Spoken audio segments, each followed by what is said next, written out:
ಎಲ್ಲ ವೀಕ್ಷಕರಿಗೂ ನನ್ನ ನಮಸ್ಕಾರ. ಹೌದು, ಚನ್ನಪಟ್ಟಣ ಜಿಲ್ಲೆಯಲ್ಲಿ ರೈತರು ಹಾಗೂ ಅರಣ್ಯ ಇಲಾಖೆಯ ಸಿಬ್ಬಂದಿಯನ್ನು ನಿದ್ದೆಗೆಡಿಸಿದ್ದ 4 ಕಾಡಾನೆಗಳ ಪೈಕಿ 2 ಕಾಡಾನೆಗಳನ್ನು ಹಿಡಿಯಲು ಸರ್ಕಾರ ಅನುಮತಿ ನೀಡಿತ್ತು. ಅದೇ ಥರ ಇವತ್ತು ಕಾರ್ಯಾಚರಣೆಗೆ ಅಂದರೆ ಇವತ್ತು ಶನಿವಾರ ಮುಹೂರ್ತ ನಿಗದಿಯಾಗಿತ್ತು. ಕಳೆದ 7-8 ವರ್ಷಗಳಿಂದ ಜಿಲ್ಲೆಯ ರೈತರನ್ನು ಕಾಡಾನೆಗಳು ಇನ್ನಿಲ್ಲದ ರೀತಿಯಲ್ಲಿ ಕಾಡುತ್ತಿದ್ದು, ಆನೆಗಳ ಉಪಟಳದಿಂದ ರೈತರ ಜೀವ ಮತ್ತು ಜೀವನ ಎರಡೂ ಸಂಕಷ್ಟಕ್ಕೆ ಸಿಲುಕಿದೆ ಎಂದು ಆರೋಪಿಸಿ ರೈತ ಸಂಘಟನೆಗಳು ಅರಣ್ಯ ಸುರಕ್ಷಾಧಿಕಾರಿ ಕಚೇರಿ ಮುಂಭಾಗ ಪ್ರತಿಭಟನೆ ನಡೆಸಿದ್ದು, ಶಾಸಕ ಯೋಗೀಶ್ವರ್ ಮಧ್ಯಸ್ಥಿಕೆಯಲ್ಲಿ ಅಧಿಕಾರಿಗಳು ಹಾಗೂ ರೈತರ ನಡುವೆ ಸಭೆ ನಡೆಸಿ ಆನೆ ಹಾವಳಿ ಬಗ್ಗೆ ಕ್ರಮ ಕೈಗೊಳ್ಳುವ ಭರವಸೆ ಹಿನ್ನೆಲೆಯಲ್ಲಿ ಸರ್ಕಾರದಿಂದ ಆನೆ ಸೆರೆ ಕಾರ್ಯಾಚರಣೆಗೆ ಅನುಮತಿ ದೊರಕಿದ್ದು, ಇವತ್ತು ಸಿಪಿ ಯೋಗೇಶ್ವರ್ ಸರ್ ಅವರು ಕೂಡ ಕಾಡಾನೆ ಕಾರ್ಯಾಚರಣೆಗೆ ಚಾಲನೆಯನ್ನು ನೀಡಿದರು.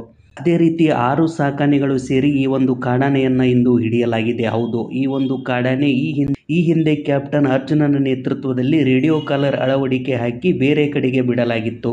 ಮತ್ತೆ ಈ ಕಾಡಾನೆ ಬಂದು ಇದೇ ಜಾಗದಲ್ಲಿ ಸೇರಿಕೊಂಡಿದ್ದರಿಂದ ಇಂದು ಕ್ಯಾಪ್ಟನ್ ಪ್ರಶಾಂತ್ ಆನೆಯ ನೇತೃತ್ವದಲ್ಲಿ ಈ ಕಾಡಾನೆಯನ್ನು ಸೆರೆ ಹಿಡಿದು ಮತ್ತಿಗೋಡು ಕ್ಯಾಂಪ್ಗೆ ರವಾನಿಸಲಾಗಿದೆ.